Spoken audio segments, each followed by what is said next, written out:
جب مسلمانوں کو کوئی تکلیف پہنچتی ہے، کوئی مصیبت ان کے پاس آتی ہے تو یہ گھبراتے نہیں ہیں، اس مصیبت کو موسٹ ویلکم کہتے ہیں، اس مصیبت کا سواگت کرتے ہیں اور کہتے ہیں انا للہ و انا الیہ راجعون۔ اللہ تو کہہ رہا ہے کہ مسلمان تو وہ ہے کہ مصیبت سے گھبراتا نہیں ہے، بلکہ مصیبت کے موقع پر وہ اللہ پر توکل کرتا ہے۔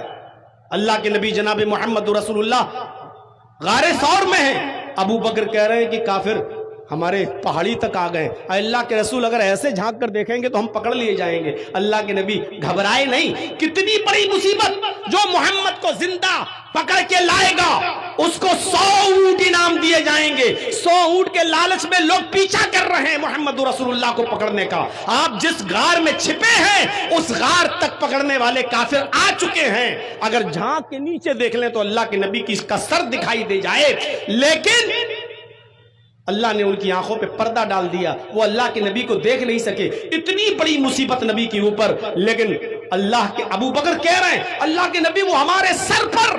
اللہ کے نبی کیا کہہ رہے ہیں؟ لا تحزن ان اللہ معنا، اے ابو بکر گھبراؤ نہیں، اللہ ہمارے ساتھ ہے۔ اے ابو بکر گھبراؤ نہیں، اللہ ہمارے ساتھ ہے۔ یعنی مصیبت آئی گھبرائے نہیں۔ مومن کا شیوا یہ ہوتا ہے کہ جب اس کے پاس مصیبت آئے تو وہ گھبرائے نہیں، بلکہ کیا پڑھے؟ انا للہ و انا الیہ راجعون۔ اب ایک واقعہ سناتا ہوں بخاری سے، دلچسپ۔ دیکھیے دعا ہے، ہم سب اللہ ہی کی طرف سے اور اللہ ہی کی طرف لوٹ کے جانا ہے۔ جب تمہیں کوئی مصیبت تمہیں گھیر لے، قالو، تو میرے بندے اس مصیبت سے گھبراتے نہیں ہیں، آپے سے باہر نہیں ہوتے، اپنا آپا نہیں کھو دیتے ہیں، بلکہ کیا کرتے ہیں؟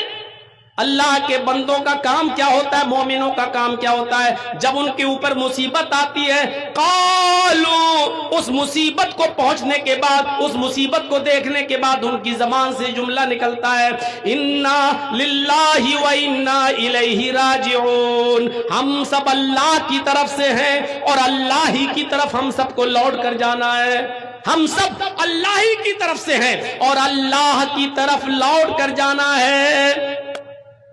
بڑی بدقسمتی یہ ہے ہماری اور جہالت یہ ہے ہماری کہ ہم یہ سمجھتے ہیں کہ یہ کوئی مر جائے تو مرنے کی خبر سنو تب یہ دعا پڑھو انا للہ و انا الیہ راجعون۔ یہ ہماری جہالت ہے۔ یہ الگ بات ہے کہ موت بھی ایک مصیبت ہے، غم کا پہاڑ ٹوٹتا ہے موت کی خبر سن کر،